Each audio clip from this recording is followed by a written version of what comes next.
Com relação à presença e os certificados depois de participação, eu vou colocar daqui a pouquinho um link no chat.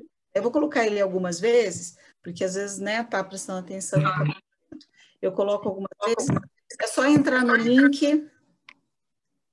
É só entrar no link, faz a inscrição, é rapidinho, é só colocar o nome e o CPF, é um formulário só com esses 2 itens. E aí depois o certificado, perdão, nome, CPF e e-mail. O certificado vai pelo e-mail, tá bom? Ok? Perfeito? Maria do Carmo, são seus.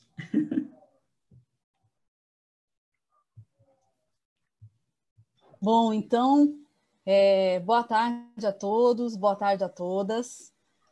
Eu vou conversar um pouquinho com vocês. Quem vai fazer a conversa principal, do assunto principal de hoje com vocês, é a professora Adriana Sintra.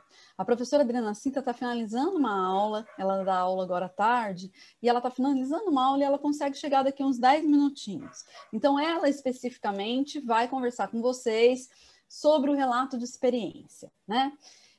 O que é um relato de experiência, como é que um relato de experiência se estrutura, se organiza, como é que a gente precisa ter cuidado com a linguagem acadêmica desse relato de experiência. Então, nós vamos conversar com vocês sobre tudo isso, tá? Mas hoje ela vai começar a falar do relato e depois a gente vai fazendo um bate-papo aqui, tá? Mas enquanto ela não chega, o que eu quero conversar com vocês? Vários de vocês que estão aqui hoje também estavam na formação do residência que nós fizemos no ano passado, mas vários não estavam, não é verdade? Porque no ano passado a gente fez uma formação mais restrita à residência, foi um convite geral, mas eu não me lembro se também os alunos do PIBID estavam, e também a gente tem muita gente nova esse ano, certo? E ainda os convidados que estão aqui. Então, eu vou aproveitar esses 10 minutinhos para conversar um pouco sobre o que a gente precisa fazer para o pré-relato de experiência, para conseguir escrever esse relato de experiência, né? A Adriana vai falar sobre o relato, mas eu vou conversar então um pouquinho enquanto ela não chega. Enquanto ela não chega, o que a gente precisa, então, fazer para acontecer esse relato de experiência, tá bom? Então, o que é um relato de experiência?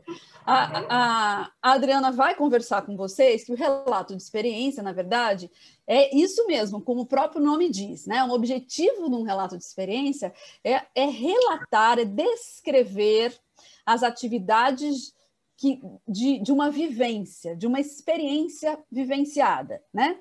Vamos dizer assim, historiar o seu desenvolvimento. Como é que essa experiência aconteceu? Então, eu vou descrever e vou apresentar os caminhos percorridos para...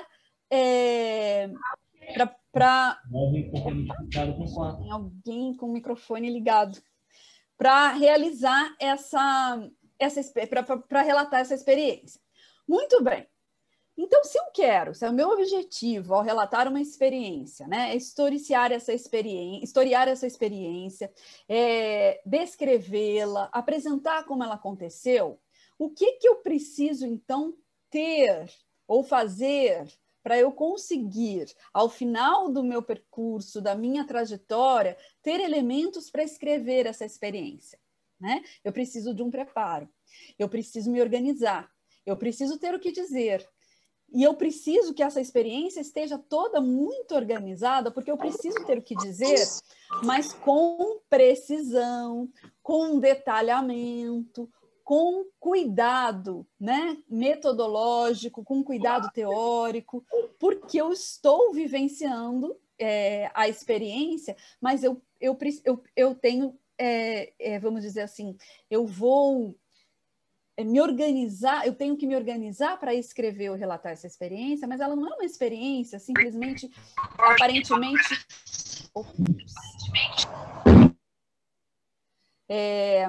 aparentemente com algo que eu estou, como que se diz? Me perdi aqui um pouquinho, espera que eu já volto. Fazer o zap aqui e voltar. essa experiência não é, eu não vou olhar para ela com esse olhar comum, né? Com o meu olhar simplesmente, vou olhar para a minha experiência sem ter uma teoria prévia que eu estou estudando, sem ter um planejamento prévio, né? Tudo isso precisa ser organizado para essa experiência, para meu olhar para essa experiência. Bom, então, um primeiro passo para vocês que vão ter de fazer um relato de experiência daqui alguns meses é ter o que dizer. E como é que eu me organizo para ter o que dizer? Eu anoto. Eu faço o que a gente gosta de chamar de diário de campo, diário de bordo, né? Diário de organização de tarefas, alguns chamam de diário de observação, tem vários nomes, o mais conhecido como um diário de bordo. Né? Foi isso que eu conversei na última formação, e agora só para a gente relembrar. E como é que eu faço esse diário de bordo? Como é que eu me organizo? Né? Eu me organizo, gente, fazendo, primeiro, tentando aguçar o meu olhar, né? Eu preciso, no momento em que eu estou participando de uma experiência, eu preciso aguçar o meu olhar para não perder nada dessa experiência ou dessa atividade. Então, vocês estão envolvidos com a elaboração de projetos, com as atividades, com os projetos que vocês estão desenvolvendo no Residência e no PIBID, né?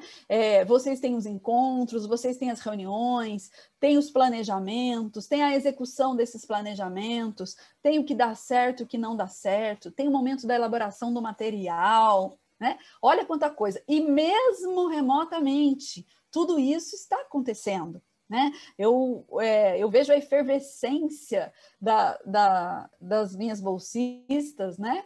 Elas são minhas bolsistas, eu estou falando das minhas bolsistas, porque eu só tenho bolsistas mesmo, né? Só as meninas. E a efervescência lá do nosso grupo, tem muita coisa acontecendo. E como tem muita coisa acontecendo, se eu não me organizar, eu vou me perder. Eu vou perder esse olhar aguçado, eu vou perder esse olhar especializado e cuidado que eu quero e preciso ter para relatar essa experiência. Né? Então, por exemplo, para elaborar um projeto, para elaborar uma aula, para elaborar um material didático, porque nesse momento que estamos no remoto, tem sido muito esse trabalho, né? Elaborar um material didático, pensar nesse material, e ir lá, porque os alunos também estão vivenciando essa experiência, porque eu dou a minha turminha do ensino médio, né? Então, eles estão vivendo a experiência de ter os encontros remotos, tudo remoto, com os alunos. Então, olha, quanta coisa está acontecendo. Se eu não me organizo para escrever sobre isso, esse planejamento, esse diário de relatar. Gente, esse diário pode ser um caderno físico, quem gosta de escrever à mão, bem colorido, bem bonito, quem gosta de pintar e bordar, porque é para ser gostoso, para ser prazeroso. O que foi que eu vi hoje? O que foi que eu fiz hoje? Né? Não dá para escrever todo dia, mas então faz uma pontuação rápida daquele momento, de alguma coisa que você viu muito especial, e no final da semana você trate de escrever, trate de relatar. Porque embora vocês sejam muito jovens, tá? Vocês também fazem muitas coisas além dos projetos do Residência do PIBID, e aí vão esquecer. Né? Então, estudou alguma coisa, estudou um tema, estudou um tópico específico, então anota o que foi que você estudou, desse tópico, o que foi útil para elaborar o material, para preparar, para fazer atividade com os alunos, né? Façam todas essas anotações diariamente, de cada encontro que vocês tiverem, de cada momento que vocês prepararem, de cada atividade. Certo? Porque daí, depois, né? Primeiro vocês estão coletando o material e anotando. Depois, o olhar que vocês vão fazer para esse material, né? Que vocês vão dispor, como vocês vão olhar para esse material, para escrever e relatar a experiência, e aí vai acumulando teoria que vocês estão estudando, preparo, as formações, as conversas com os preceptores, com os coordenadores, tudo isso vai ajudar o seu olhar, para você olhar para aquela experiência e lembrar de detalhes que são muito seus, né? Que são muito, que você percebeu, mas todos lá, professora, nós estávamos os 8 na aula, nós estávamos os 8, preparamos o material, nós 8, falando das 8, né? Eu tenho 8 aqui, bolsistas. Muito bem, mas cada uma vai ter um encontro, o seu encontro foi diferente. né? Porque a gente tem conhecimentos prévios diferenciados. Então, como é que cada um vivenciou isso, é que é muito interessante depois para relatar. Então, meu conselho, antes de passar a palavra para minha querida amiga Adriana Sintra, que já está aqui, Boa tarde, lindos! organizar muito bem esse diário de bordo, esse que pode ser esse caderninho ou um arquivo. Tá bom? Professora Adriana Sintra, agora vou passar a palavra. A gente estava conversando aqui sobre o preparo para a execução do relato. Agora eu vou jogar a bola para você, você continua e depois a gente vai batendo uma bolinha aqui. Tá bom? Vamos batendo bola mesmo. Quem vai jogar bola para mim o que é? Aqui é um ping-pong aqui agora. Então é o seguinte, meus queridos, eu vou começar a compartilhar com vocês, mas antes, para quem não me conhece, eu sou a professora Adriana Sintra, hoje coordenadora do subprojeto, uma das coordenadoras, né? Eu divido a coordenação com a professora Raquel, uma das coordenadoras do subprojeto História e Letras PIBID, né? Um beijo grande para as minhas colegas, as professoras, companheiras, parças, né? E os alunos lindos que aqui estão. Agradecer o convite da professora Marisa, nossa coordenadora institucional, pela oportunidade de bater essa bola, como diz a Maria do Carmo, né? Com vocês. A gente teve a sugestão da própria professora Marisa para o título dessa fala, né? Eu gostei muito do título. Eu tenho de escrever um relato de experiência, como eu faço? A professora chegou agora há pouco, né? Ela... Oi. E o que eu queria dizer para vocês é que quando nós preparamos, eu e Maria do Carmo preparamos essa fala para vocês. Oi, alguém está querendo falar com a gente? Não? Ou só esqueceu o áudio ligado? Tem alguém querendo falar? Não? Só o áudio ligado, Adriana. Que é o áudio ligado mesmo, eu estou aqui na busca dos áudios ligados. Eu fecho todo mundo, mas não está, tá meio... É muita gente. Pode continuar, Adriana, perdão. Você está sem áudio agora. Adriana, você mutou. Tá, pronto, agora eu abri. Eu estava falando aqui, Marisa, que você deu a sugestão para o título dessa conversa hoje. Nós gostamos muito, né? Eu tenho de escrever um relato de experiência, como eu faço, e eu e a professora Maria do Carmo, a gente pensou assim, eu tenho de ensinar a escrever um relato de experiência, como eu faço. Então, é muito legal essas oportunidades, por isso que eu agradeço a Marisa, né? É muito legal essas oportunidades, porque, veja bem, nesse processo de ter que orientar, de ensinar, nós aprendemos, porque a gente teve que pensar numa transposição didática para poder explicar para vocês, né? O que é o relato de experiência. Então, a gente teve que pensar como ensinar, né? Vocês querem saber como aprender e nós aqui tivemos que pensar em como ensinar. Esse é o processo bonito do ensino e aprendizagem. Por isso que o Paulo Freire fala que numa escola ninguém ensina, todo mundo aprende. Eu acho lindo isso, né? A escola é um lugar de aprendizagem e não de ensino. Então, eu quero agradecer porque essa oportunidade permitiu que eu e a professora Maria do Carmo também pensássemos sobre a prática de ensinar o relato de experiência, tá bom? Valeu! Então, não é para ser uma aula, mas acaba sendo. Não adianta, a gente tem ali o pé, né? Pé ali na aula, aquela coisa toda. Não é para ser, mas vai ser, mais ou menos. Né? Então, olha, meus queridos, eu vou começar a compartilhar com vocês, tá bem?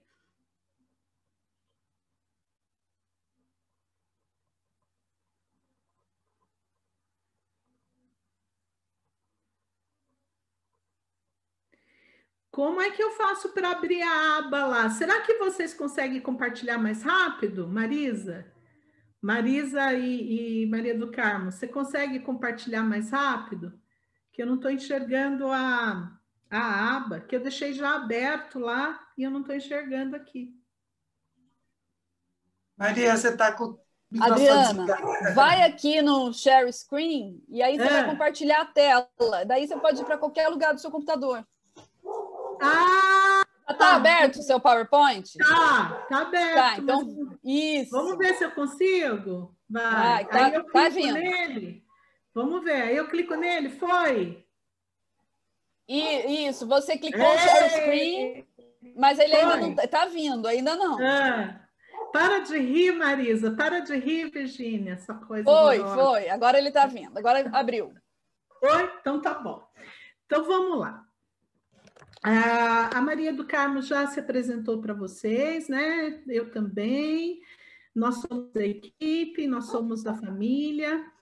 E hoje nós queremos tentar responder um pouquinho essa pergunta que vocês nos fazem, né? Como eu escrevo um relato de experiência? Como eu faço um relato de experiência?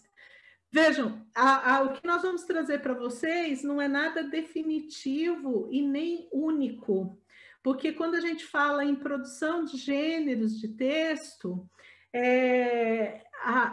nós não podemos pensar que existe só uma forma de descrever aquele gênero, né? Porque o gênero, ele é um produto social em constante modificação, né, Maria do Carmo? Constante modificação. Os textos, eles se modificam, né? Então, é o que a gente vai dizer para vocês com base em vários relatos que foram publicados e que existem e que estão circulando. Mas não quer dizer que essa forma que nós vamos apresentar para vocês seja definitiva.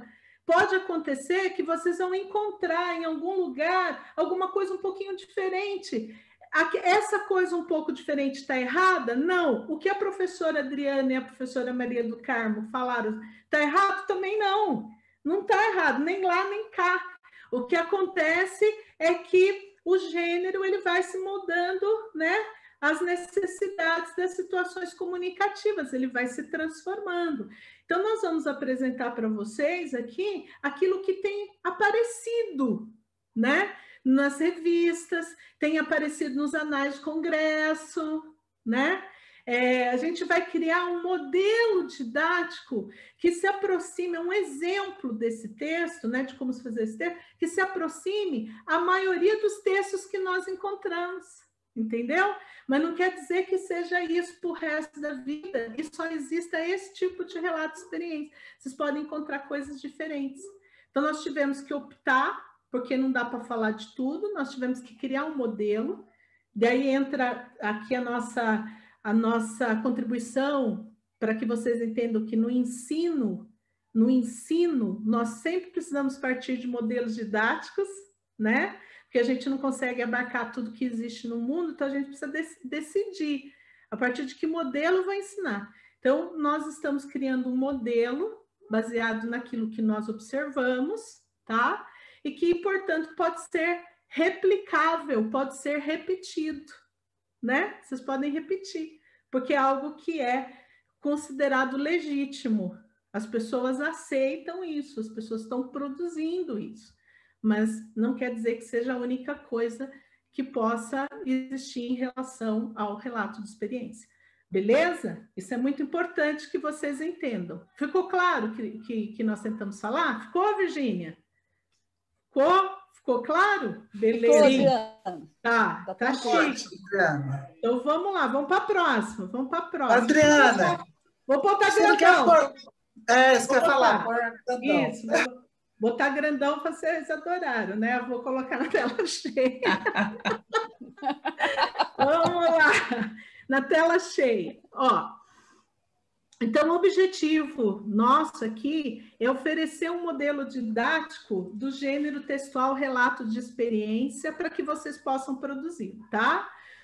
E os objetivos específicos? A gente quer mostrar os elementos que constituem esse gênero, aquilo que pode ser observado, identificado e repetido.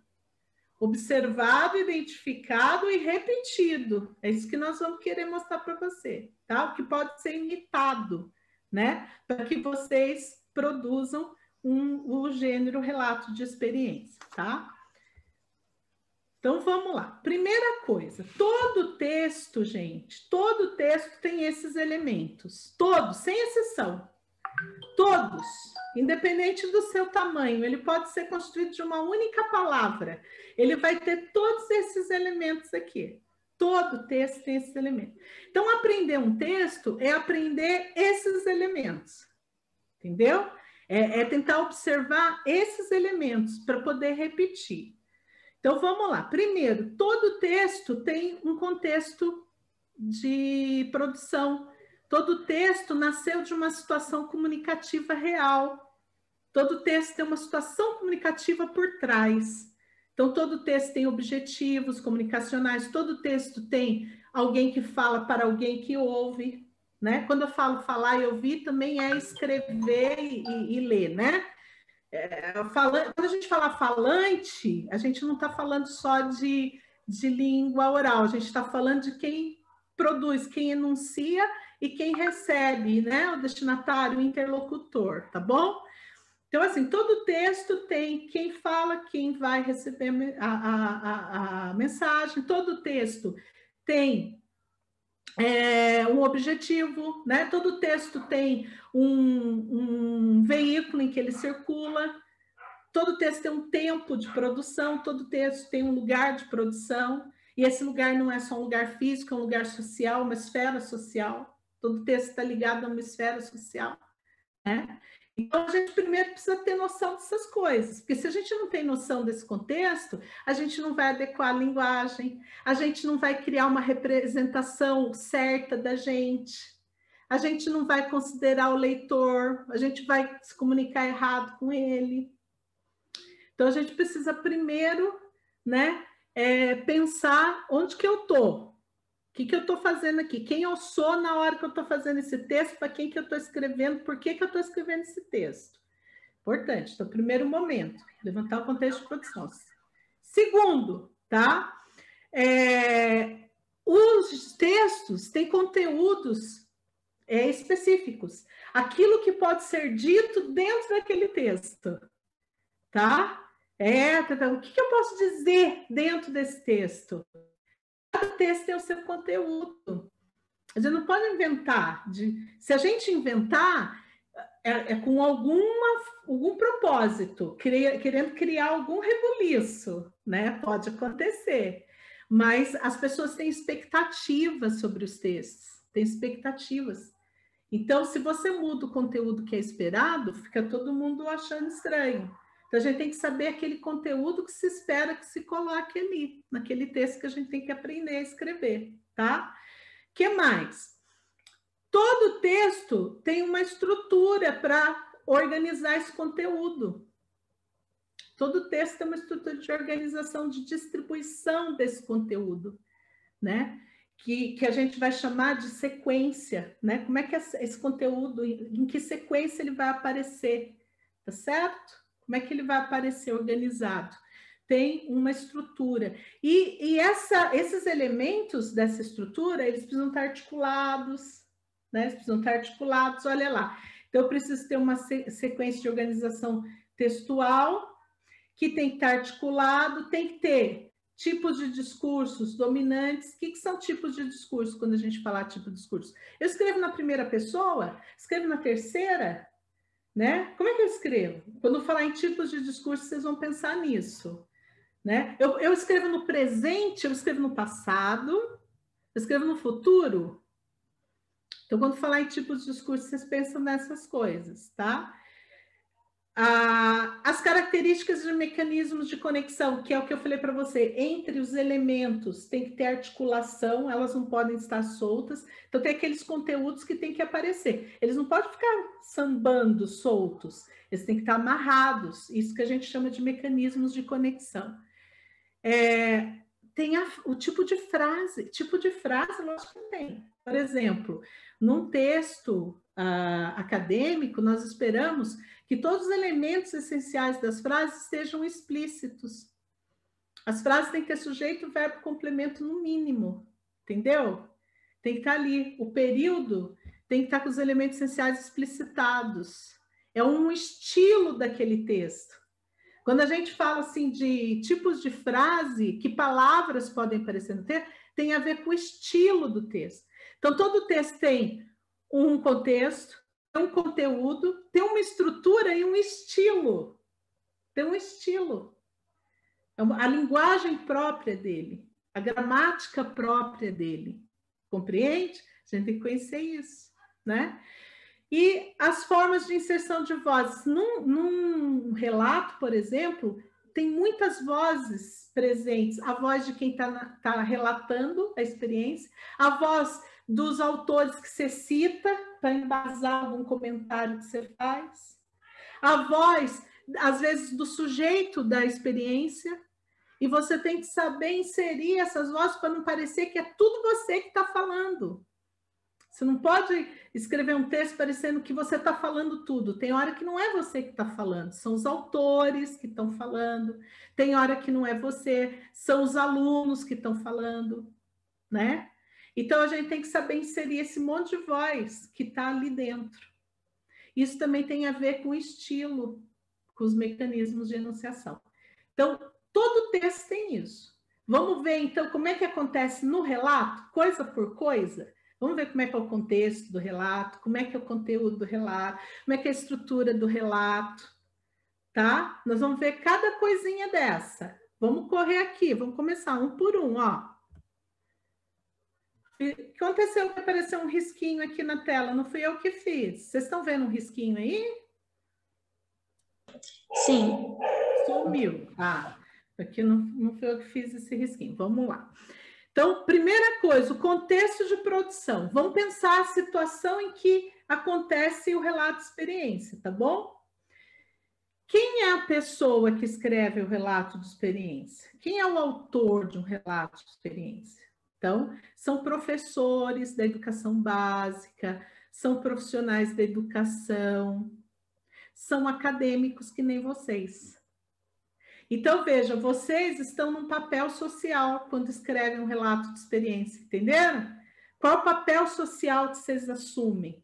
Vocês são acadêmicos, vocês são estudantes de uma universidade, vocês são graduandos, vocês são estagiários do PIBID, da Residência Pedagógica, que é um programa que acontece dentro da universidade. Então, vocês são essa pessoa, é esse o papel social que vocês estão desempenhando quando escrevem um relato de experiência, tá bom? Quem é o destinatário? Quem é que vai ler o que vocês escreveram? São outros acadêmicos, são outros pesquisadores, né? E a comunidade em geral, porque o texto ele está aí à disposição da comunidade, né? O conhecimento, ele é de acesso de todos, todos podem acessar o conhecimento, mas existe um público em potencial, isso é muito bacana, que é aquele que você pensa primeiro, para quem que eu estou escrevendo primeiro? Qualquer um pode ler, mas quem que está na minha cabeça como os primeiros que vão ler? Pesquisadores e acadêmicos. Por exemplo, para você submeter um relato de experiência, professores doutores vão avaliar seu trabalho e vão saber se ele está apto para ser publicado nos anais e ser apresentado no congresso. Então, olha aí, são pesquisadores, os primeiros leitores, os primeiros que vão bater o olho no seu trabalho são pesquisadores, né? São professores universitários. Depois, quem é que vai ler? Quem estiver no congresso, que também são acadêmicos, né? Que vão lá para assistir, que vão para acompanhar os eventos, aí eles vão ler o seu trabalho para ver se vale a pena assistir, né? Então, vejam, esse é o público potencial, embora qualquer um possa ler. Então, isso é importante, porque vocês não estão escrevendo para os aluninhos de vocês, vocês estão entendendo o que eu estou falando? Né? Então, eu vou relatar uma experiência como se eu estivesse falando para os meus aluninhos. Não, você não está falando para os seus aluninhos, você não está falando para o colega no bar, entendeu? Você não está. Você está falando para pesquisadores. Então, você vai ter que adequar a sua linguagem a esse mundo acadêmico. Por isso que é importante você entender o contexto em que você está. Tá?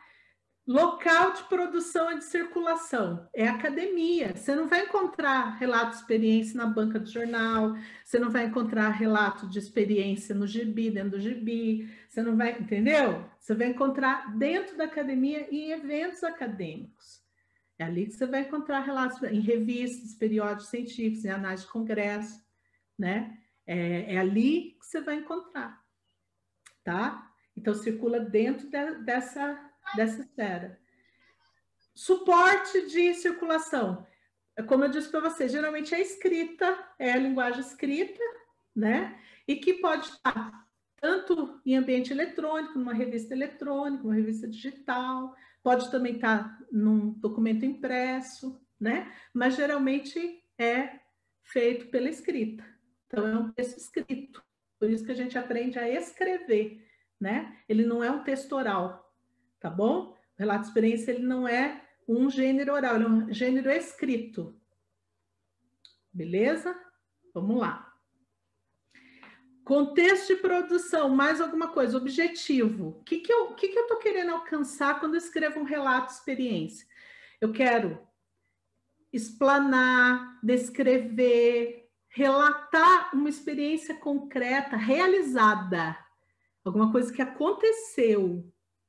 Foi realizado, por isso que é um relato. O que é relato? É você contar alguma coisa que já aconteceu. Você não pode contar uma coisa que vai acontecer. Né? Relatar é contar uma coisa que já aconteceu. Entendeu? Já aconteceu. Por isso tem esse nome relato.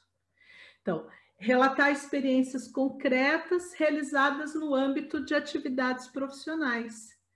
Então, você vai contar experiências que você teve, projetos que você desenvolveu, atividades que você desenvolveu, planos de ensino desenvolvidos, sequências didáticas desenvolvidas, práticas pedagógicas, né, que você desenvolveu, projetos, enfim.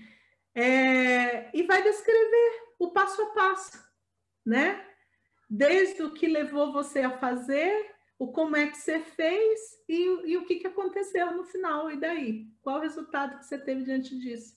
Você vai relatar, vai mostrar como é que foi essa experiência, tá certo? Esse é o objetivo de um relato de experiência.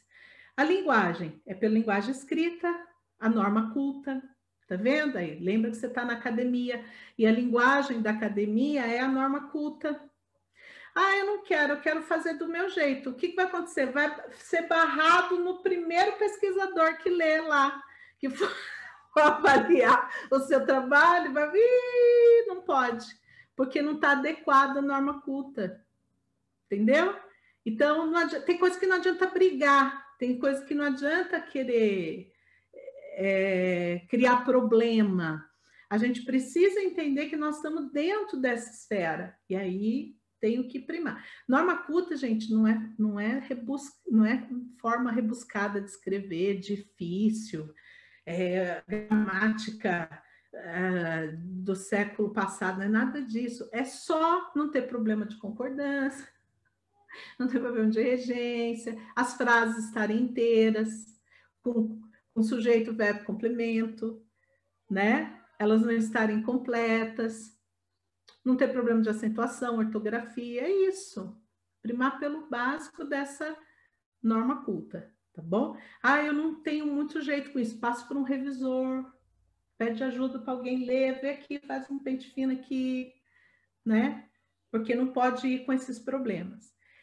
Rigor científico. Olha, isso aqui é uma discussão muito interessante, tá? O relato de experiência, ele era bem diferente do relato de pesquisa. Bem diferente, mas eu falei para vocês, o gênero, eles transforma.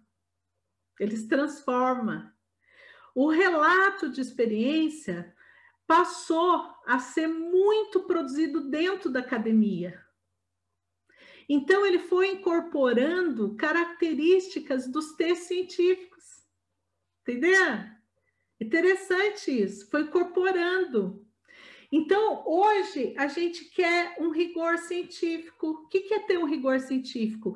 Quando você for citar alguém, você tem que usar as normas de citação, segundo a BNT, não pode citar de qualquer jeito, né? Quando você for fazer a referência, tem que seguir as normas da BNT, não pode botar referência de um livro de qualquer jeito, né? Seu texto tem que ser claro, tem que ter os elementos principais de um texto acadêmico, que depois nós vamos falar na estrutura, não quero antecipar, mas é só para vocês entenderem que exige-se o tal do rigor científico também, tá?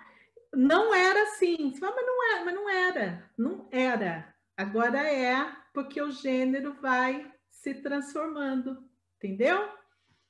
E hoje é um gênero produzido aqui dentro, beleza? Mas isso é fácil de se resolver. Tem os manuais, a própria norma para consultar, essas coisas a gente não precisa decorar, né? Essas coisas a gente consulta, é tranquilo, viu? Tranquilo, sem medo de ser feliz. Só não pode esquecer. O que mais? Atividade que se relaciona, é acadêmica, já falei, nós estamos dentro de uma atividade acadêmica quando produzimos isso, tá certo? E os motivos que nos levam a fazer, né, um relato. Relato de experiência tem por fundamentação contribuir para o debate acerca de metodologias através da vivência profissional e pedagógica. Então, o texto ele deve contribuir para a troca de proposições de ideias e procedimentos. Então, o que mais nos motiva quando escreve um relato de experiência é querer trocar essa experiência com outro, né? A gente quer que esse outro conheça o que a gente fez. É isso. Essa é a grande motivação. E que esse relatório que a gente fez ajude esse outro a pensar também na sua própria prática, a pensar as suas próprias experiências. Então, a gente quer contribuir com a formação desse outro, né? Fazendo essa reflexão sobre práticas pedagógicas reais, tá bom? Então, nós estamos sendo colaborativos. O relato de experiência é uma ação colaborativa, né, para com o outro. Quando você conta o que você fez e que deu certo, você está contribuindo com o trabalho do outro, tá? Então, esse é o nosso grande objetivo. Vamos lá, próximo. Conteúdo. O que eu posso pôr num relato de experiência, tá? O que pode ser conteúdo, o que pode ser dito, o que é dizível, né? Num relato de experiência. Deve focar as dinâmicas relacionais de trabalho nas organizações educacionais e seus consequentes. Deve mobilizar conhecimentos que permitam melhor qualificação do trabalho. Então, não dá para eu querer colocar qualquer coisa. Eu tenho que pensar que essa experiência que eu vou relatar tem que ter uma relação com as organizações educacionais na sala de aula, com as organizações de uma escola, com o sistema didático, com os procedimentos de ensino. Tem que ter essa relação, tá? Não adianta eu querer inventar. Tem que estar dentro desse conteúdo maior, tá certo? Que mais?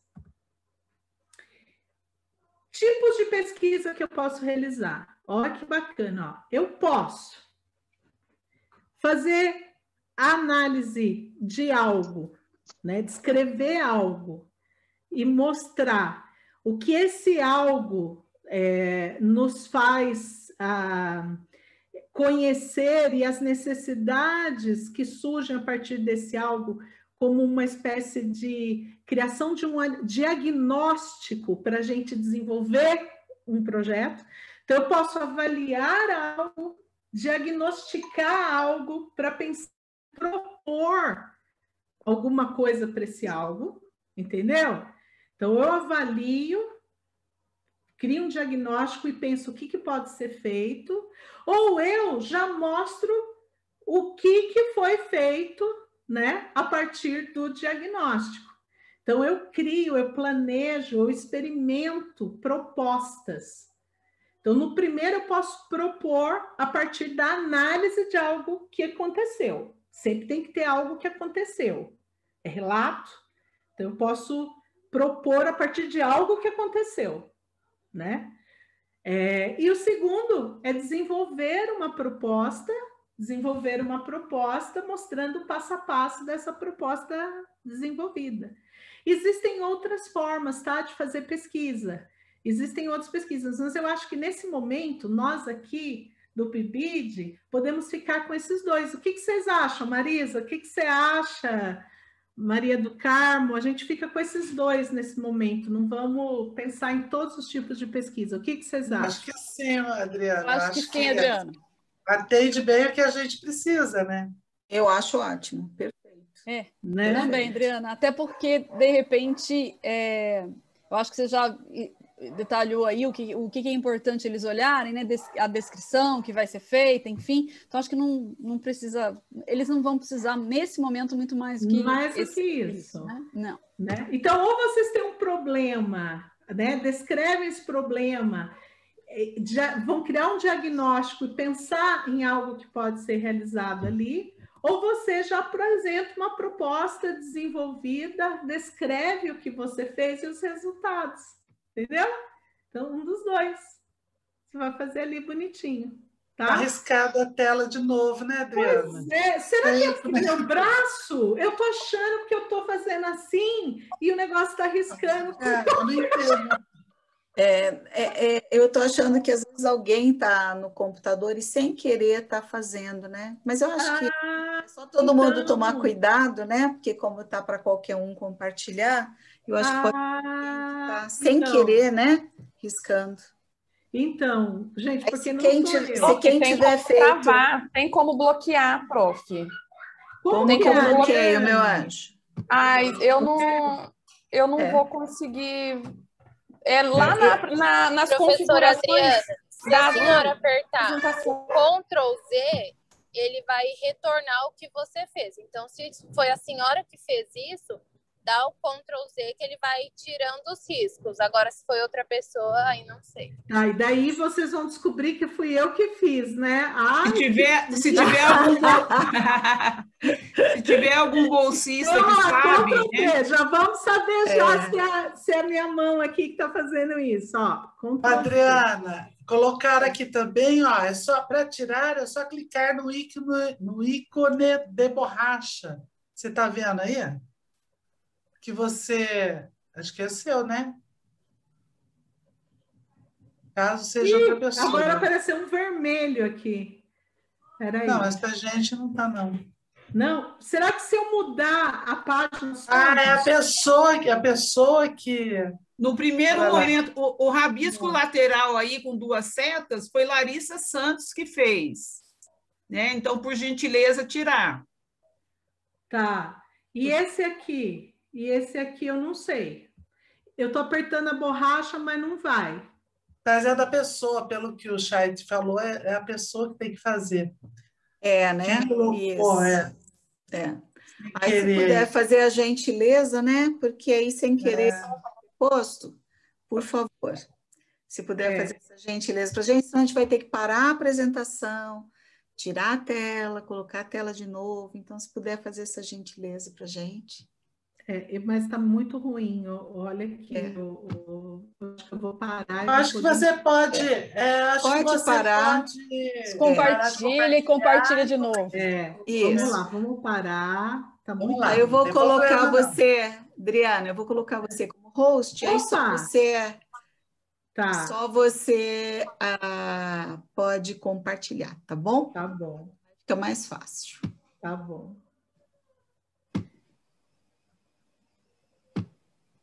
Ok, então vamos lá.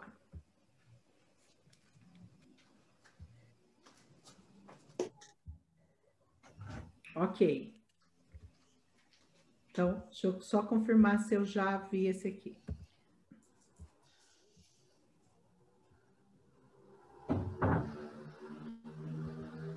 Bom, esse aqui, então, a gente já viu. Esse aqui a gente vai ver agora. Né? Paramos nos tipos de pesquisa, então. Continuando a falar sobre o conteúdo, né?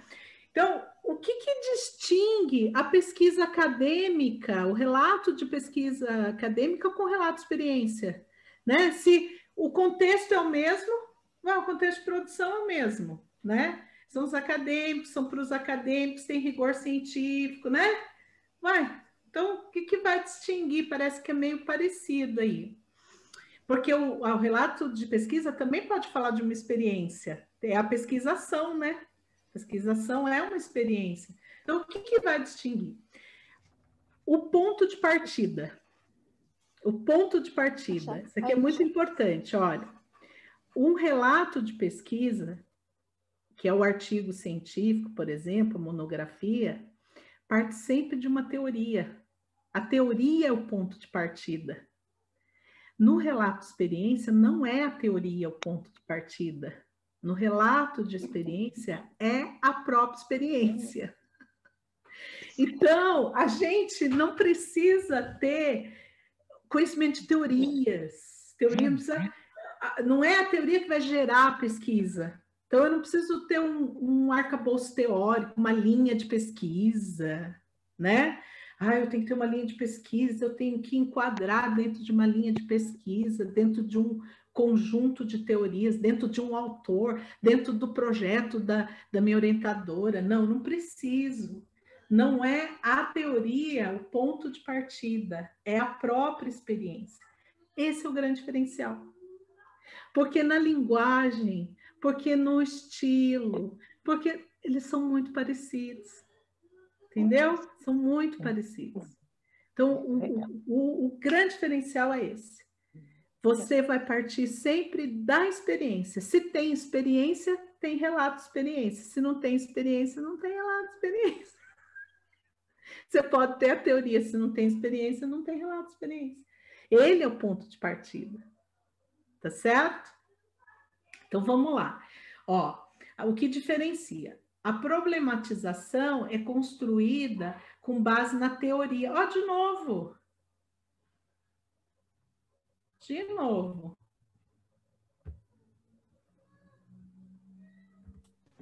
Mariana Santos. São seus, Preta? Não, é que parece um nome para mim de quem está fazendo gracinha aí, sabe? Não está afim de assistir, vai embora então, fazendo um favor. Então, o que eu faço? Eu saio e compartilho de novo ou podemos continuar assim, gente? Não, é melhor sair e compartilhar de novo. Vamos ver se o pessoal... Às vezes está fazendo aí sem querer, só prestar atenção. Então, vamos lá. Às vezes, sem querer, bate, né? Tá. Foi? Foi, Adriana. Tá aí. Tá, beleza. Perfeito. Tá. Então, vamos lá. No relato de pesquisa, né? A problematização é construída com base na teoria, nos referentes teóricos, e visa evidenciar a realidade a partir de uma perspectiva teórica dada. No relato de experiência, a problematização, veja aqui embaixo, tem origem em impasses educacionais concretos e visa evidenciar fatos específicos pela compreensão de situações localizadas, buscando soluções e propondo alternativas.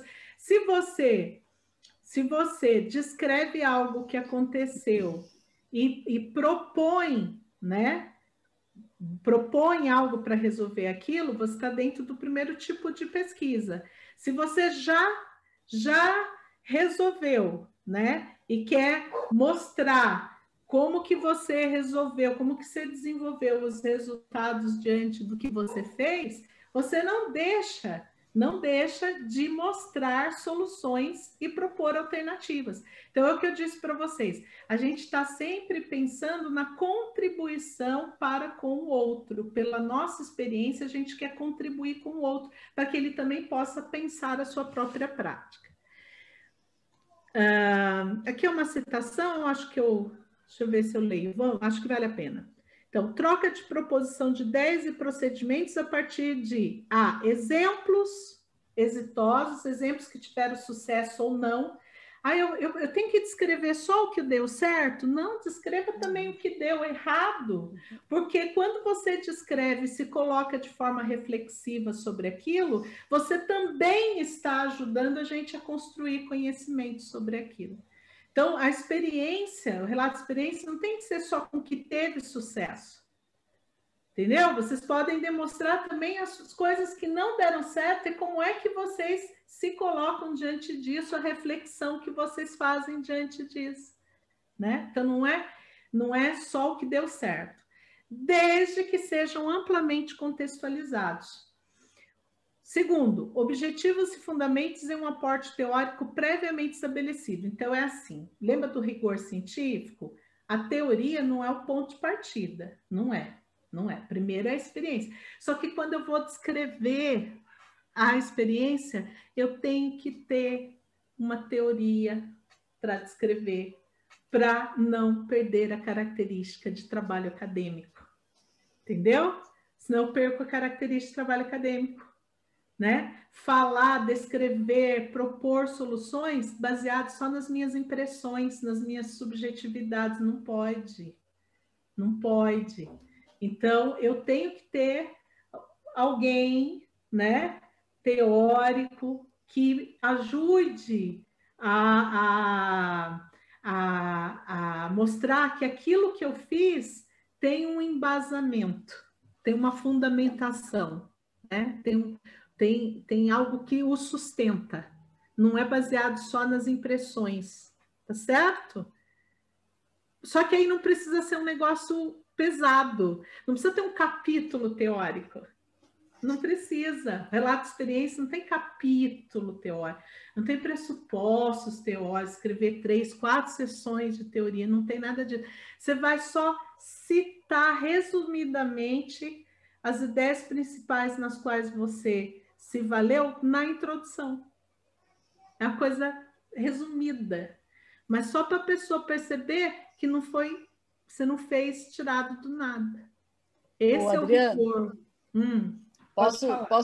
Posso interromper aqui você só um pouquinho para complementar isso que você está falando. É muito importante, é porque eu tinha começado a falar com eles exatamente isso, né? Que quando eu estou, durante a minha vivência, durante a vivência do PIBID, durante a vivência do residência, é importante que eles anotem tudo. E os projetos, e o que eles estão fazendo, né? Partem de algum pressuposto teórico. E esse pressuposto teórico que você está citando aí, né, é o pressuposto teórico que vai ajudar o aluno a enxergar aquilo de uma maneira diferenciada. Tá? Acho que é o Rubem Alves que diz isso, eu gosto muito dessa fala dele, quando ele fala que são os óculos, né? A teoria vão ser esses óculos que nós vamos colocar para olhar para aquilo de uma forma diferente e perceber aquilo de uma forma diferente, porque senão eu vou ficar olhando e não vou enxergar nada, vou ficar olhando e é como se a gente precisasse do microscópio, né, para enxergar. Então a teoria vai fazer esse papel, né? Não necessariamente a gente vai o referencial, o relato de experiência, como a professora Adriana disse, eu vou discorrer teoricamente, mas eu preciso ter um ponto de partida. Então eu vou trabalhar, pensando aqui na nossa área, né, Adriana? Vou trabalhar com os gêneros, né? Vou trabalhar leitura, estratégia de leitura, tudo isso tem um aporte teórico importante. Então eu não vou, até porque não tem espaço mesmo, o relato que eles vão fazer tem em torno de 6 a 10 páginas, e o que interessa é a experiência em si, mas a gente precisa desse aporte para olhar para essa experiência e percebê-la de maneira diferenciada. Só para fazer um gancho, Adriana, com o que eu tinha falado no comecinho, tá bom? Eu acho que é ótimo. E aí, para terminar, fecha com o que a professora falou e a professora Adriana também falou. Vocês lembram do contexto de produção? Gente, vocês não estão fazendo literatura, vocês não estão fazendo poesia, vocês estão fazendo texto técnico. Então, o texto técnico tem que ter a especificidade do texto técnico, como, por exemplo, o embasamento. Então, lembrem, vocês são um técnico, vocês não estão fazendo narrativa emotiva, vocês não estão fazendo ficção, vocês não estão fazendo literatura, vocês não estão contando história para o povo chorar, tá certo? Então, tem que ter esse embasamento, Por isso que é importante, quem eu sou na hora que eu estou contando o relato? Eu sou um técnico, eu sou um acadêmico, né? Então, essa percepção é muito importante. Depois, em outro contexto, você pode contar de forma poética. Pode, deve, pelo amor de Deus, mas não é agora. Por isso que vocês têm que ter esse rigor científico. Beleza? Vamos continuar aqui, ó.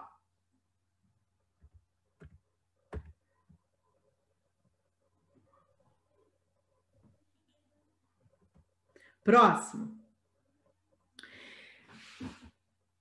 Então, eu já sei o que é o conteúdo, né? O tipo de pesquisa, tem que relatar uma experiência, não dá para querer inventar, te contar outra coisa, como foi o jogo de futebol, não pode. É isso que você tem que contar, tem um conteúdo.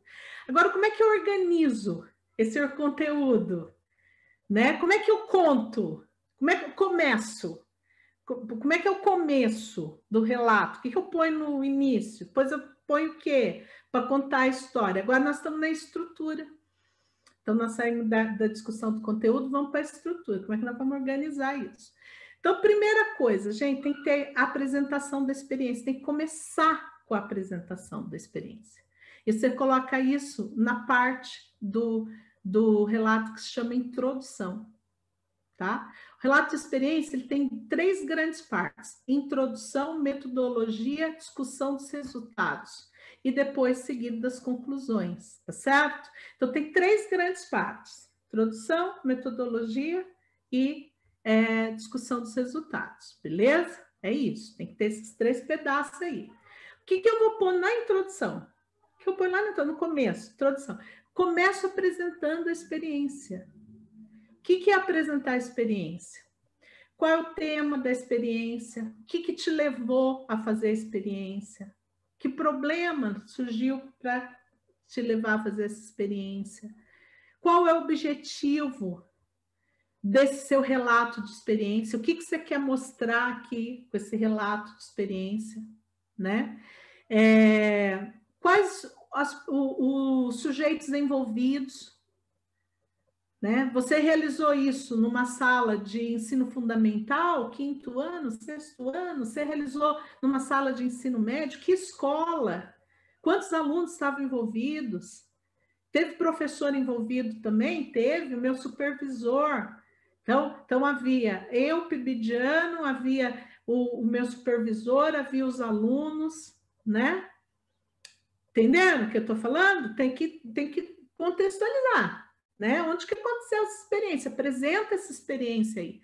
O que é? O problema, eles não sabiam ler. Resolvi desenvolver um projeto de leitura. O que é não saber ler? O que você observou? A gente fez lá um diagnóstico, percebeu isso. Aí, diante disso, você resolveu fazer o quê? Então, qual é o objetivo desse relato? É mostrar o quê? Que você fez o quê? Tá certo? Então, isso logo na introdução. Logo no início, porque nós não sabemos o que aconteceu. Então, se não apresentar a pesquisa, nós não vamos entender nada depois que você for mostrar os resultados. Não estou entendendo nada, porque ele não me apresentou a pesquisa, tá certo?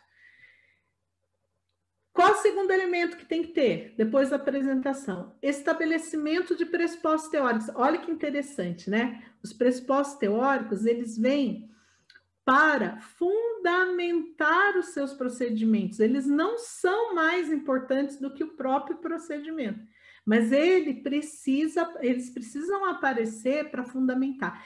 E o que é diferente do relato de pesquisa? No relato de pesquisa, nós vamos ter sessões só para eles. Sessões só para eles. Você vai ter 3, 4 sessões falando teoria. No relato de experiência, isso aqui vai aparecer na introdução.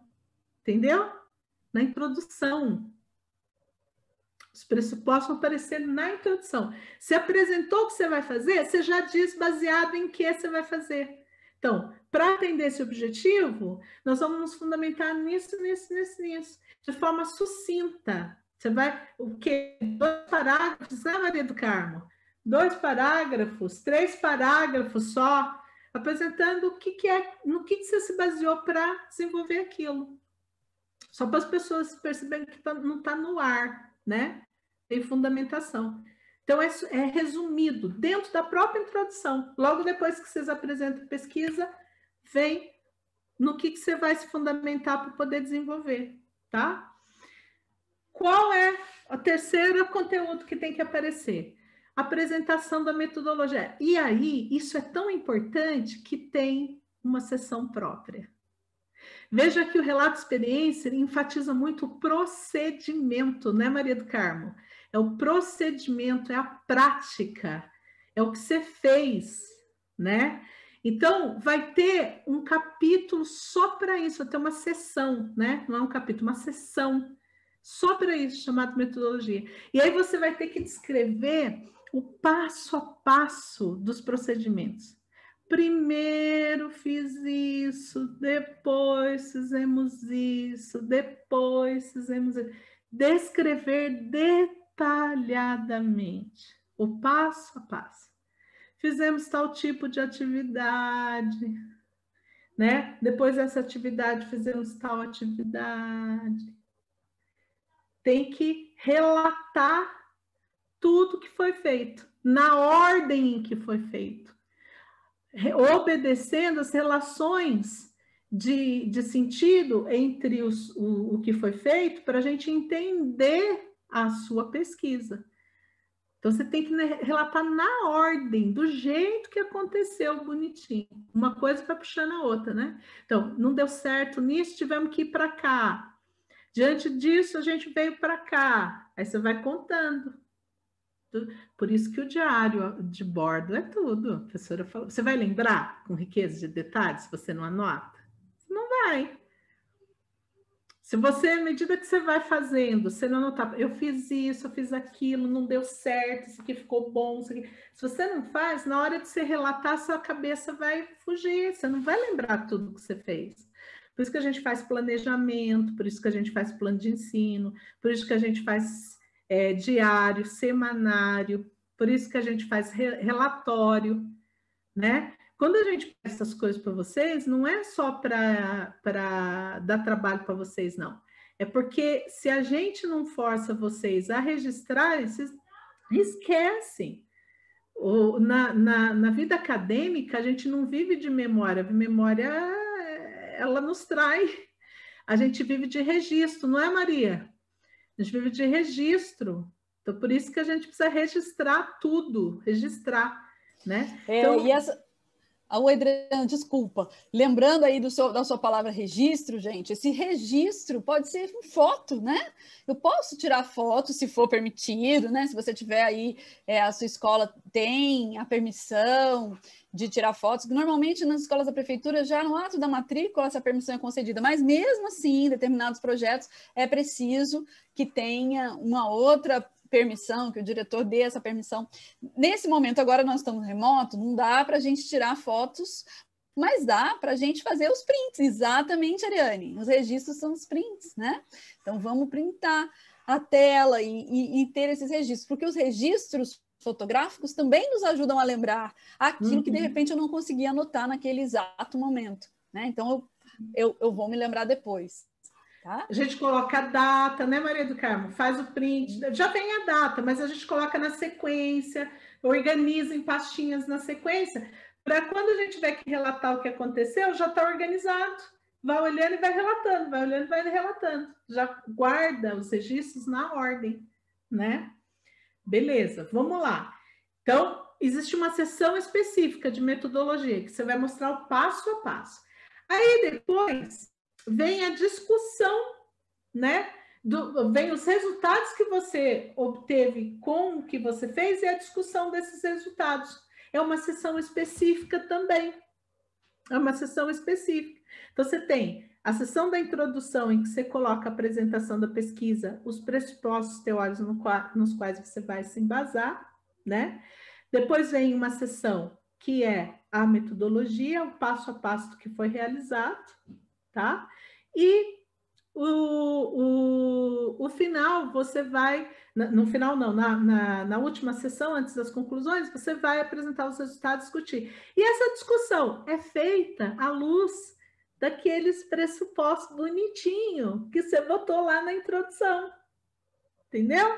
Então, quando você for discutir os resultados, isso aqui é interessante por causa disso, disso, disso. Esse por causa disso, disso, disso, é a retomada dos pressupostos teóricos que você pôs lá em cima, que eles justificam a importância do seu trabalho. Entendeu? Então, e vocês têm que tomar cuidado para não pôr na discussão dos resultados coisa que não apareceu lá na introdução, né, Maria do Carmo? Você põe lá umas pessoinhas lá na introdução e na hora de discutir os resultados você põe outras pessoinhas. Não pode. Tem que aparecer as mesmas pessoinhas que você colocou lá na introdução. Tá? Então, aquilo que você citou como pressuposto é o que você vai usar para discutir os resultados, para dizer em que sentido que a sua pesquisa realmente contribuiu, ajudou na reflexão, destacou elementos importantes que ainda devem ser discutidos em relação ao ensino, né?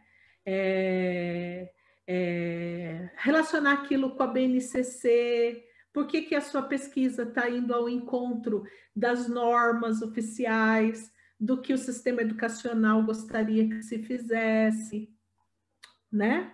Aí você pode fazer essa reflexão ali na discussão dos resultados. Chique?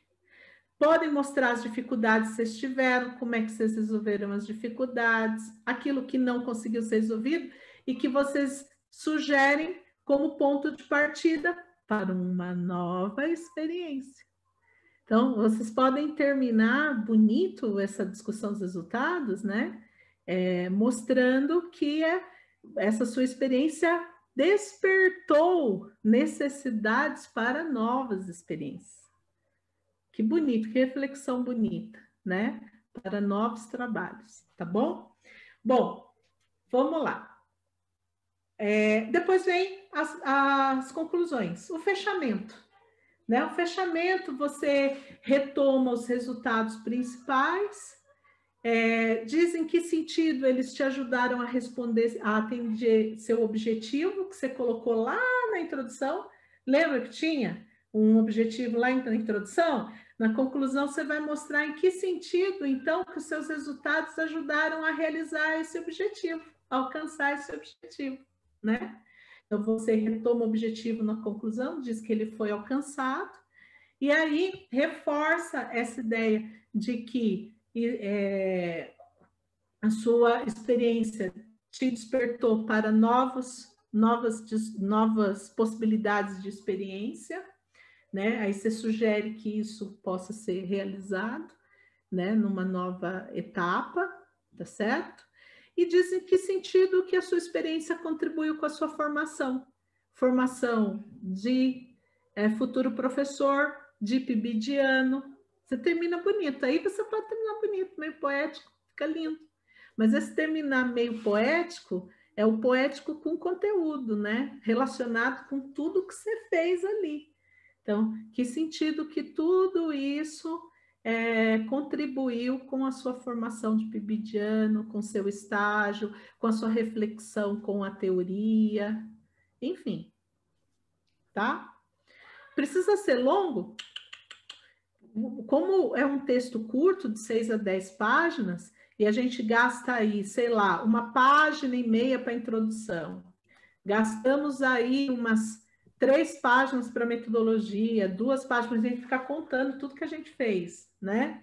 2 páginas com metodologia, a gente, sei lá, gasta mais umas 2 páginas com resultado, conclusão, não dá para ser um negócio enorme. Se você fizer uma conclusão com 1 página, já tá bom, tá bacana. Retomando, né, o objetivo e mostrando em que sentido isso tudo contribuiu com a sua formação de PIBidiano. E com o programa, né? Com o próprio programa, né? Com o desenvolvimento dos alunos e com o próprio programa do PIBID, né? Como é que você contribuiu com o próprio programa, tá bom? Beleza. Aí, além disso, tem os elementos pré-textuais. O que é elemento pré-textual? É aquilo que vem antes da introdução, mas isso depende muito das normas de apresentação do lugar para o qual você vai submeter seu trabalho. Então, isso aqui não dá para a gente ensinar, não, porque depende do que o Congresso vai querer. O Congresso vai falar assim, põe o título, põe o nome dos autores embaixo, põe a súmula do currículo, põe o resumo. Tem outros que falam, não precisa resumo, né, Maria do Carmo? Não precisa resumo. Então, assim, esses elementos pré-textuais, que são os que vêm antes da introdução, depende muito das normas de apresentação para o lugar onde você vai mandar. Aí você tem que ficar esperto. For fazer inscrição, pega lá, normas de apresentação, tamanho de fonte, o título tem que ser centralizado, o título vai à direita, o autor vai não sei para onde, tem que pôr nota de rodapé e pôr o currículo lá embaixo. Isso depende das normas. Então, o que nós queremos mostrar para você é aquilo que realmente se repete mais, que é o texto, é o corpo do texto. Né? Introdução, metodologia, discussão dos resultados e considerações finais. Então, o que vem antes vai depender das normas e o que vem depois depende se vai existir ou não. Referências obrigatórias. Obrigatórias. Tá? Então, depois da conclusão, as referências são obrigatórias. Você não pode escolher. São obrigatórias. E o que aparece nas referências? Só aqueles autores que você citou na introdução e na discussão dos resultados. Só aqueles que você citou no seu corpo do texto vão aparecer nas referências. Não pode colocar gente a mais, tá? E anexos e apêndices depende. Se você tem anexo, aparece. Se você não tem, não aparece, porque anexos e apêndices são dois elementos facultativos. O que é anexo? Ah, eu quero colocar o texto que eu trabalhei com os alunos. Eu dei uma aula de leitura e eu quero mostrar o texto que eu trabalhei, eu vou botar no anexo o texto, a cópia do texto. Bota lá, mas não é obrigatório. Mas eu quero para ajudar o leitor a entender o que eu fiz. Bota lá a cópia. Aí eu quero colocar a cópia da sequência, do plano da sequência didática que eu fiz. Bota lá no anexo, né? Agora, qual a diferença de anexo e apêndice? Legal vocês saberem. O anexo é todo o texto que você não fez, mas que você usou e quer colocar para ajudar o leitor a entender. Então, a cópia do texto que você trabalhou, a lei não sei do que, um pedaço da BNCC que você acha importante colocar ali, não sei. O texto não é seu. É cópia de um texto que não é seu, mas que você usou e você quer colocar ali. O apêndice é um texto que você produziu para a experiência, tá? Por exemplo, eu fiz uma atividade para os alunos responderem. Essa atividade é um apêndice, não é anexo, porque você fez essa atividade. Entendeu? Atividade que você realizou para a experiência. Então, vai aparecer em forma de apêndice. Tá bom? Mas tudo isso é facultativo, não é obrigatório. Você põe se você quiser, se você achar que é importante para ajudar o leitor a entender. E se você puser, ele tem que ser citado dentro do corpo do texto. Tá? Então, eu dei atividade tal, conforme anexo A. Ele tem que ser citado lá no corpo do texto se você tem anexo. Tá? Ah, eu fiz tal coisa, conforme apêndice tal. Tem que ser citado dentro do corpo do texto. E nós identificamos anexos e apêndices com letras. A, B, C, D, E, letras maiúsculas, tá bom? Não é apêndice 1, 2, 3, anexo 1, 2, 3, não. É anexo A, anexo B, apêndice A, apêndice B. Tá beleza? Vamos lá. Continuando aqui. Tipo de discurso, gente. Muito importante. Por ser relato, os verbos estão no passado, né? É relato. Como é que você vai relatar algo com os verbos no futuro? Então, os verbos são no passado. O objetivo foi, a experiência se embasou, né? Os passos, os procedimentos metodológicos se organizaram em tais etapas. Na primeira etapa, realizou-se tal coisa. O verbo é no passado. porque é um relato, tá? Então, qual é o tipo de discurso que se destaca bastante? É o do relato e a narração. Qual a diferença do relato e a narração? É que você pode escrever na primeira pessoa ou na terceira, tá? Se você escrever na primeira pessoa, vai ser um relato interativo. Se você escrever na terceira, vai ser um discurso narrativo. Essa é a diferença. Então, você pode escrever tudo na primeira pessoa, né? Então, eu percebi, eu realizei, eu escolhi, ou na primeira pessoa do plural, realizamos, percebemos, entendemos, tá? Você está fazendo um relato interativo. Agora, você não quer relatar na primeira pessoa, você quer relatar na terceira. É você que fez, todo mundo sabe que foi você que fez.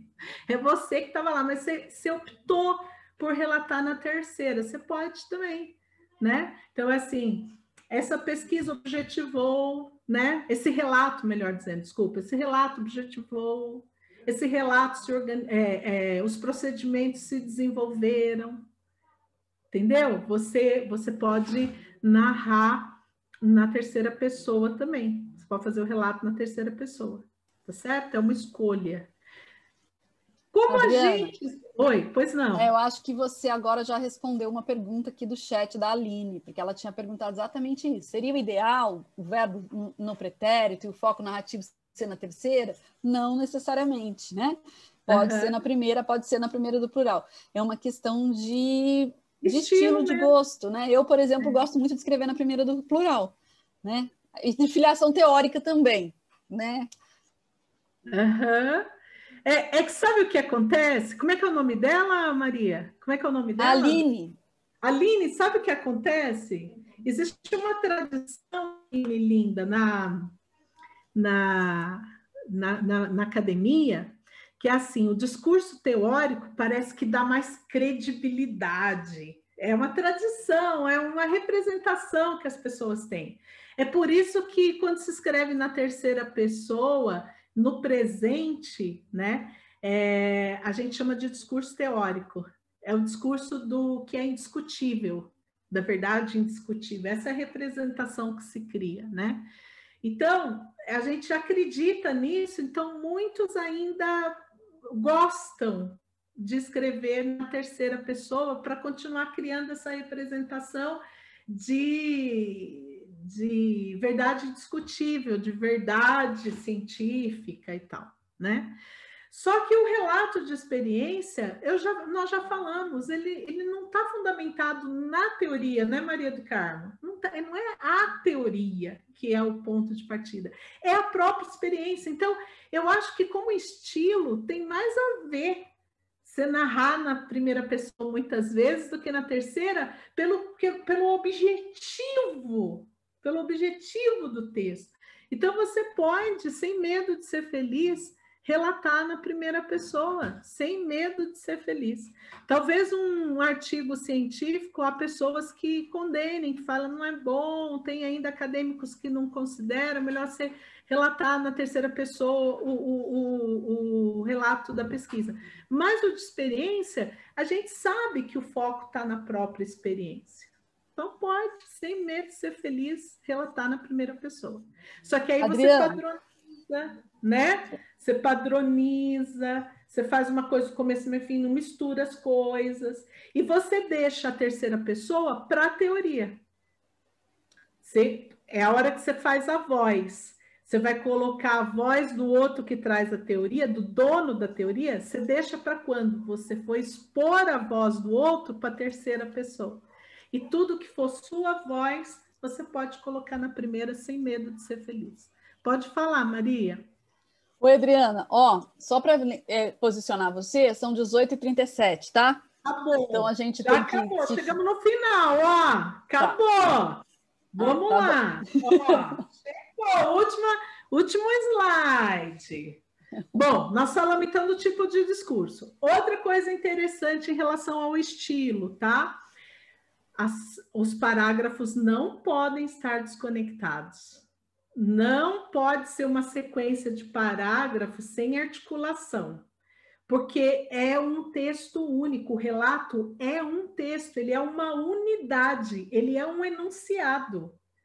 O relato não é um conjunto de frases soltas, nem parágrafos soltos. Ele é uma unidade textual. Ele é um texto. Então, um parágrafo tem que estar ligado a outro. Observe se você não está jogando frases sem estabelecer articulação. Isso chama coesão.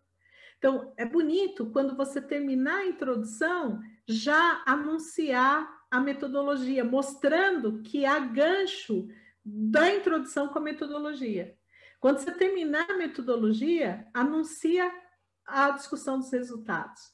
Quando você terminar a discussão dos resultados, anuncia a conclusão, para mostrar que os pedaços do seu texto estão amarrados, tá? Estão amarrados. E aí, para primar pela coesão, você também tem que olhar a pontuação, cuidado com a pontuação, cuidado com as vírgulas, cuidado com o ponto final, cuidado com o uso de palavrinhas entre uma frase e outra para poder ligar uma frase com a outra, né? Cuidado com a retomada do que você falou. O tempo todo você retoma o que você falou e avança, tá? Você retoma e avança, retoma e avança. Tudo isso é coesão. Tudo isso é o que permite a tessitura do texto, permite que aquele elemento dividido em várias partes, na verdade, não sejam várias partes, mas sejam uma coisa só. Aquilo é um texto só, tá? Então, eu não posso pensar em cada parte isolada, tem que ter conexão entre as partes, tem que estar amarrado uma coisa na outra e entre os parágrafos dentro das partes. É como se você tivesse um monte de retalhos e que para virar colcha, você precisa costurar. Você precisa costurar. Se os retalhos ficarem lá, né, soltos, não vai ter coxa, não vai ter tecido. Precisa costurar. E o que costura os retalhos? Os elementos de coesão. Então, as retomadas, as repetições, a pontuação, o início do parágrafo que mostra que está ligado com outro parágrafo. Tá bom, meus queridos? Não é fácil! Ó, deixa eu falar uma coisa para vocês. A gente aprende fazendo. Não adianta, tem que ser fazendo. Tem que agora começar a fazer e refletir sobre isso que eu falei. Olha, a professora Marisa vai disponibilizar para vocês um modelo de um relato de experiência que segue esse modelo que eu e a Maria do Carmo resolvemos trazer para vocês. Então, tudo que eu falei, vocês vão ver lá. Os verbos no passado, primeira pessoa, a divisão em introdução, metodologia, tudo. Aí vocês comparam o que eu falei com o texto e copia. Primeiro, a primeira coisa que a gente tem que fazer quando está aprendendo algo é copiar. A gente aprende seguindo modelos, depois a gente inventa, viu? Ó, segue modelos. O ser humano aprendeu a andar seguindo modelos, aprendeu a falar seguindo modelos, aprende a escrever seguindo modelos, entendeu? Então, sem medo de ser feliz, faz igual que nem. O primeiro momento é igual que nem. Depois, quando a gente se apropria, a gente começa a transformar aquilo. Mas para eu transformar, eu preciso me apropriar. Ninguém transforma algo do qual não se apropriou. E para se apropriar é copiando. Vamos copiar. Foi assim que a Maria do Carmo aprendeu a escrever, foi assim que a professora Adriana aprendeu a escrever, foi assim que a professora Virgínia aprendeu a escrever, a professora Marisa aprendeu a escrever. Copiando. Entendeu? Adriana, deixa eu complementar aqui com você também, porque eu fiquei agora com vontade de falar uma coisa importante.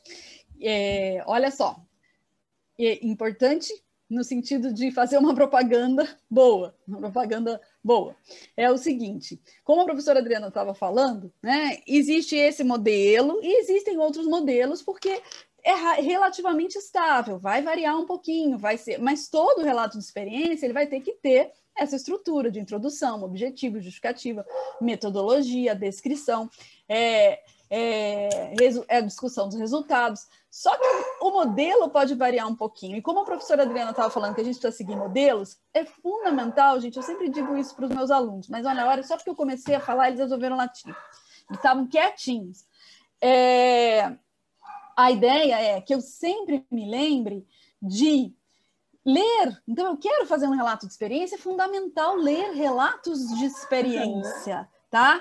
Porque, às vezes, a gente quer fazer uma coisa, mas eu nunca li um relato de experiência. Você veio aqui, você ouviu a gente falar, você tem uma noção, a gente vai disponibilizar o material, né? Há outros materiais que tem aí, mas o que é importante? É ler outros relatos de experiência, porque aí a gente vai se apropriando dessa estrutura retórica desses relatos, né? De como é que eles são construídos.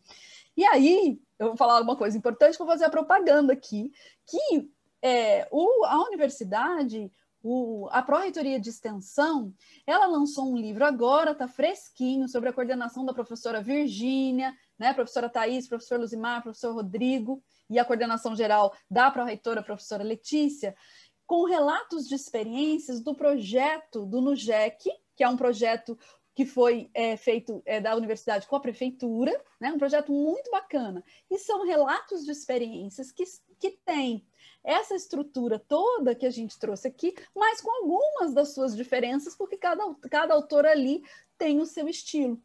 Tá? Então, muito legal, o livro está disponível para baixar na página da Universidade de Taubaté. O livro ficou lindo, assim, eu achei lindo tudo, estrutura, organização. Os organizadores fizeram um trabalho bem bacana e nós lá fizemos os relatos junto com os alunos. Então, acho que vale a pena vocês conhecerem, verem os relatos também e fazer essa leitura, que já vão ter um começo. Eu nunca li um relato, já vai ter por onde começar. Tá bom? Mesmo. E só mais uma coisa, Adriana, que eu queria falar aqui, antes que eu esqueça, porque a minha aluna Eliana, nossa aluna de letras, ela teve um momento que você estava falando da metodologia, do explicar a metodologia, ela falou assim, é fazer igual a fofoca que a professora Maria fala, deixa eu só explicar o que quer dizer fofoca nesse contexto, né? Porque senão quem não é do contexto, a professora fala que é para fazer fofoca, quer dizer ficar olhando, não, é a que eu chamo de fofoca acadêmica, justamente esse momento da gente identificar, no caso da leitura, quando a gente está lendo e fazendo um resumo, né? O que o autor fez no texto dele? Ele fez uma citação, ele fez uma exemplificação. E aí, nesse caso, Oliana, seria a fofoca acadêmica nesse sentido, da gente contar, né, o que a gente fez, exatamente, nossas ações. Tá? É uma fofoca aqui do bem, tá, gente? Sabe aquelas pessoas que vão contar filme para você e contam tudo? A cor da roupa do personagem, se estava chovendo, se não estava, se ele estava sentado, se ele estava em pé? É isso. É contar o que você fez com riquezas de detalhes. Entendeu? É isso. Faz quando você vai contar um filme, porque é uma coisa que aconteceu, é uma história verdadeira. Você tem que contar aquilo com riquezas de detalhes. Lembra daquela pessoa que quer contar tudo que aconteceu? É você, na hora de contar o que aconteceu. Tá bom? Espero que a gente tenha ajudado, tá certo? Ô, Adriana, a gente queria agradecer muitíssimo você e a Maria do Carmo. Vocês são excelentes, a gente já sabia disso, sempre soube, não é? E assim, eu tenho visto aqui, acompanhado o chat, está uma maravilha, assim, muitos elogios.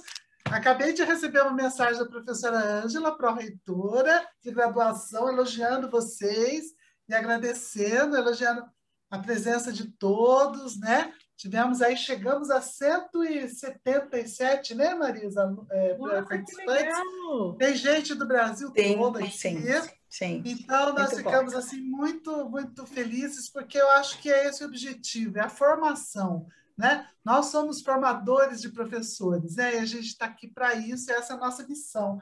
E formando muito bem nossos professores, né? Isso que é melhor. Então, a gente fica muito contente. Agradecemos muito. Vocês duas são parte desses projetos, né? Desses programas. A professora Adriana está no PIBID, a professora Maria do Carmo no Residência Pedagógica. Já estivemos juntas no PIBID anteriormente. Então, estamos juntas aí, né? Quantos anos nessa batalha por uma boa formação dos nossos alunos. Então, a gente agradece de coração, agradece a presença de todos vocês, ficaram com a gente até agora vão entrar em aula todo mundo, os professores lançam nota, tá uma coisa louca, mas a gente agradece muito. Muito obrigada. Nós vamos disponibilizar a gravação quando vier. Acho que vocês preencheram, colocaram os e-mails, a gente pode depois pensar nessa organização. Eles pediram os slides, se vocês puderem disponibilizar, depois aí a gente conversa com as professoras, se elas quiserem fazer um resumo, um bem bolado também, e aí a gente disponibiliza. E desde agora já estamos convidando vocês para a próxima formação, que vai ser no dia 24 agora, de junho. Aí a gente vai começar às 5h30, 17h30, tá? Porque tem muita gente que sai de estágio e não consegue chegar assim, 17 horas. Então, eles pediram. Então, vai ser no dia 24, às 17h30. Nós vamos disponibilizar também o link. A professora Marisa colocou aqui no chat o e-mail dela. Quem é de fora, quiser mandar e-mail, ela disponibiliza depois. Com a professora Maria Cristina Kiki, que é nossa também, do Residência Pedagógica, que irá nos falar sobre o direito dos usos autorais. Como é que a gente faz para a gente fazer vídeo? A gente está fazendo material para as escolas, vídeos. E como é que fica aí os direitos autorais disso? A gente pode pôr tudo que a gente quer?